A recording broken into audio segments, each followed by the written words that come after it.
Hey, hi everyone. I want to talk about subtle signs that you are healing from being a scapegoat.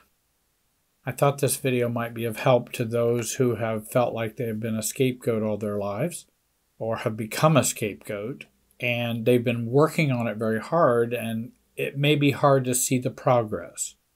But I've seen many that I've worked with make great progress in recovery for being treated as a scapegoat in their family.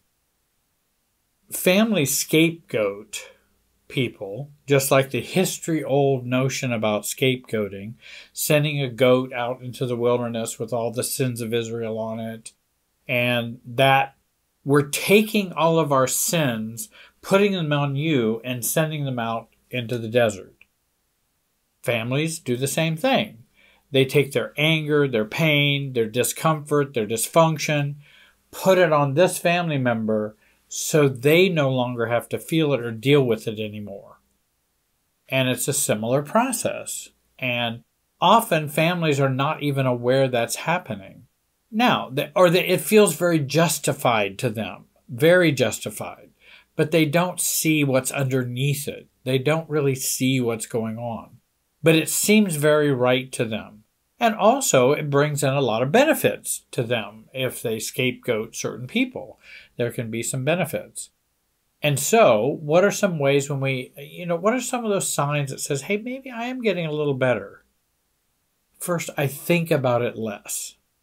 I'm thinking about being scapegoated far less than I used to. Maybe I still catch myself. Maybe I still think about it some. But boy, it's not like the 24/7, and the scapegoating being triggered every 15 minutes. And if we are obsessing about it or thinking about it less, then that's a sign we may be healing.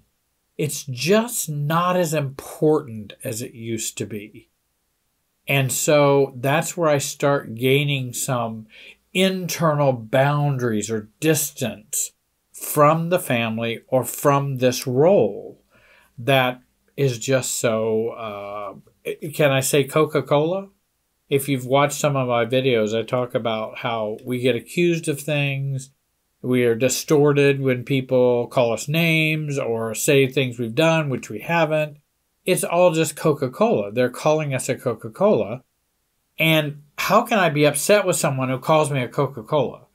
It's like, it's so ridiculous. Do you know how silly you sound? Why should I be upset about them calling me something that isn't even possible or true? We feel more normal and see more of the family's distortion and their gaslighting scapegoating. Because to scapegoat, you have to gaslight. You don't scapegoat out of the truth. You scapegoat with all the bad. Israel didn't take a goat and send it out into the, wilderness by putting all the good thoughts and true thoughts on it. No, they got all the negative sins, negative distortion, bad things on it and sent it out to absolve them of their sins. And so if we start to heal, we start to feel a little more normal and go, wait a minute, I'm not this crazy guy they keep talking about. That's not even who I am.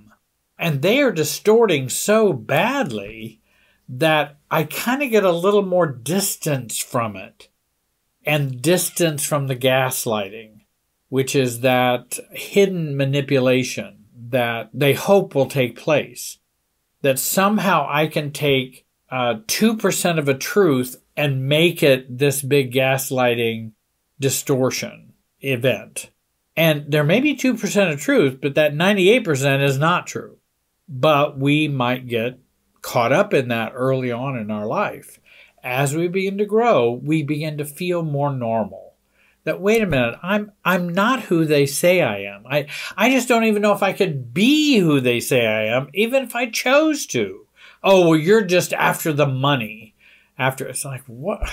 Inheritance or something like that. It's like, I've never been after the money. That's not me. That's not, actually, it may be their projection, which is what's so common in narcissistic families.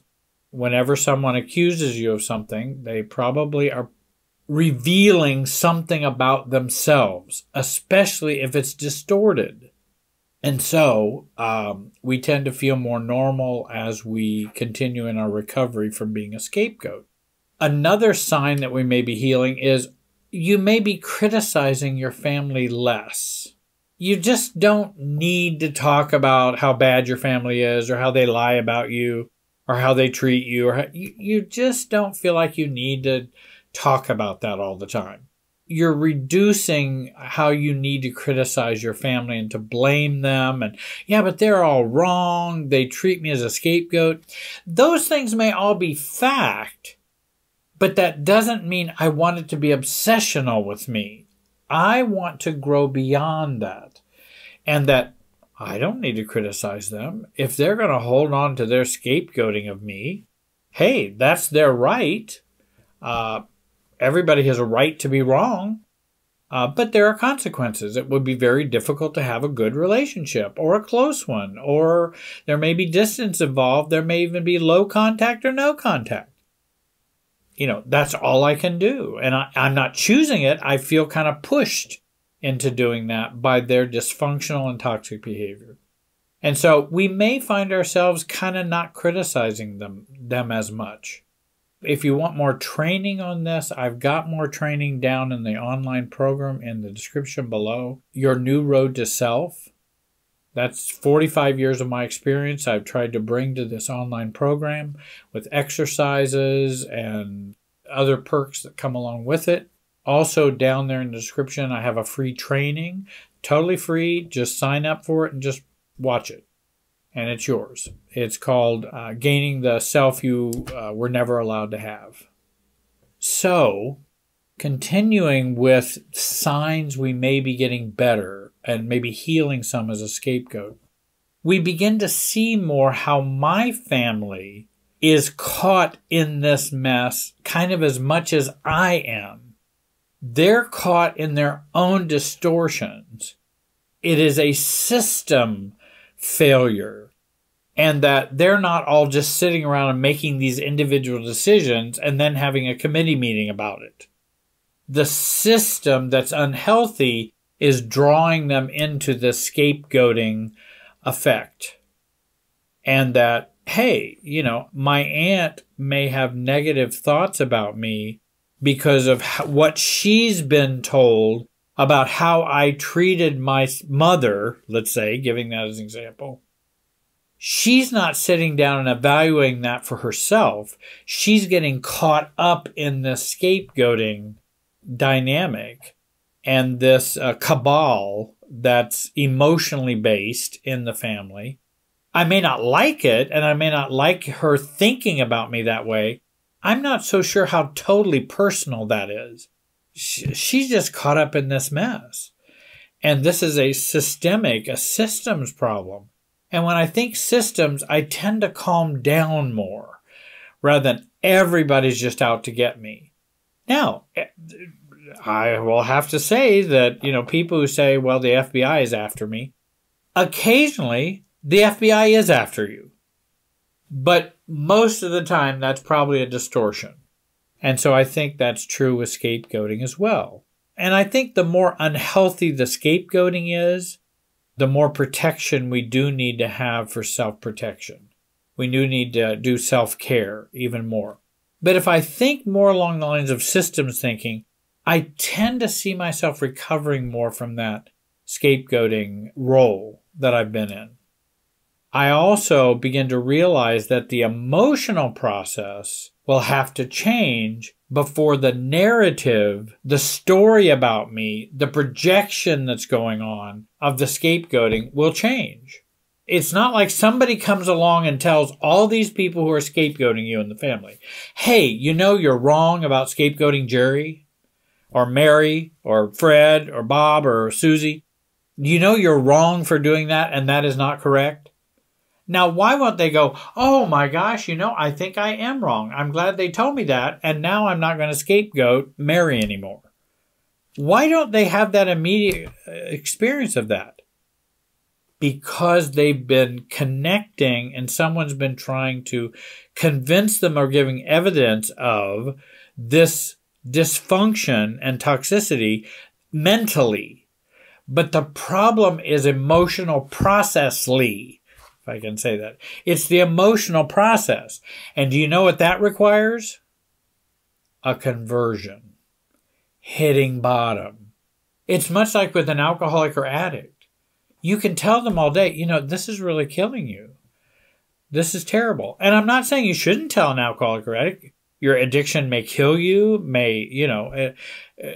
I'm not saying you shouldn't say that, but generally that doesn't make them go, oh, well, you're absolutely right. I'll just stop drinking now because you said it was going to kill me. They have to have a conversion experience. They have to hit bottom where something happens. And many times it can be a nodal event, birth of a child, marriage, a divorce, a death in the family, something kind of huge that kind of shakes the family and might shake some of that scapegoating process free from being so clumped together. And it's usually those kinds of things that change that rather than, well, if they would just go and talk to Jerry, I'm sure Jerry could explain to them how wrong they are. I've told people, I wish that were the case. I'd do it in a heartbeat. I promise you I would.